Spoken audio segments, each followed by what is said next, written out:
ఈరోజు రాష్ట్రంలో కూటమి పాలన వచ్చిన తర్వాత వైఎస్ఆర్ కాంగ్రెస్ పార్టీలో ఎవరైతే యాక్టివ్గా ఉంటారో, ఎవరైతే మా కరడుగట్టిన నాయకులుగా పేరు తెచ్చుకున్నారో వాళ్ళందరినీ కూడా ఏదో రకంగా ఇబ్బంది పెట్టాలనేటువంటిది గత 16-18 నెలల కాలంలో చూస్తూ ఉన్నాం.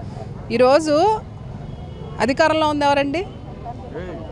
అధికారంలో ఉంది ఎవరని అడుగుతా ఉన్నాం. ఈరోజు మీరు అధికారంలో ఉన్నారు, నిన్న వచ్చింది రుజువు చేయండి. అంతేగాని లేనిపోయినవి గతంలో మనం చూసాం. బిదన్ రెడ్డి గారిని అక్రమ అరెస్ట్ చేశారు. అది భగవంతుడు ఏం తీర్పిచ్చి బయటికి వచ్చాడో ఆయన మనం కూడా చూసాం. మళ్ళీ ఈ రోజున ఇదే స్టేట్మెంట్ పవన్ కళ్యాణ్ గారు తీసుకొచ్చి దానిలో అధికారులు చెప్పారు కదా, అధికారులు ఏం మాట్లాడారు చెప్పండి. ఏదైతే ఆ భూములకు సంబంధించినటువంటి పక్కవి పెద్దిరెడ్డి గారివి కానీ అవి మనకు సంబంధం లేనివి కూడా అధికారులు చెప్పారు. కానీ ఈ కూటమి ప్రభుత్వం మాత్రం ఒకదాని ఏదైనా వాళ్ళు అనుకున్నటువంటి దాన్ని లాగటమే పని, అంతేగాని ప్రజలకు ఎక్కడ కూడా మేలు చేయాలనేటువంటి పరిపాలన లేదు.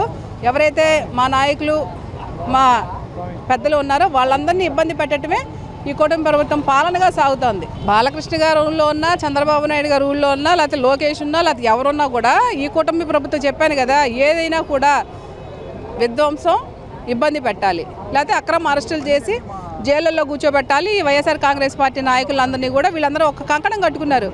ఇవాళ రెడ్ బుక్ అంటున్నారు కదా, రెడ్ బుక్లో ఏమన్నా మంచి ఏమైనా జరిగిందా అండి ప్రజలకి? ఇవాళ గొప్పగా నారా లోకేష్ గారు నేను రెడ్ బుక్ తెచ్చాను, అదేదో అసలు నేనే కనిపెట్టాను.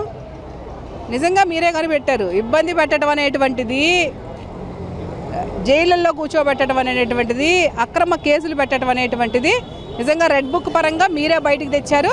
దాన్ని రానున్న రోజుల్లో జగన్మోహన్ రెడ్డి గారు గతంలోనే చెప్పారు, రెడ్ బుక్ అంటే ఏదో పెద్ద ఇదేవి కాదు, మేము గుడ్ బుక్ పెట్టుకుంటామని చెప్పేసి. అంటే రెడ్ బుక్కి గుడ్ బుక్కి ఎంత తేడా ఉందో రాబోయే రోజుల్లో జగన్మోహన్ రెడ్డి గారి నాయకత్వంలో రాష్ట్ర ప్రజలందరూ కూడా చూస్తారని తెలియజేస్తా ఉన్నాం.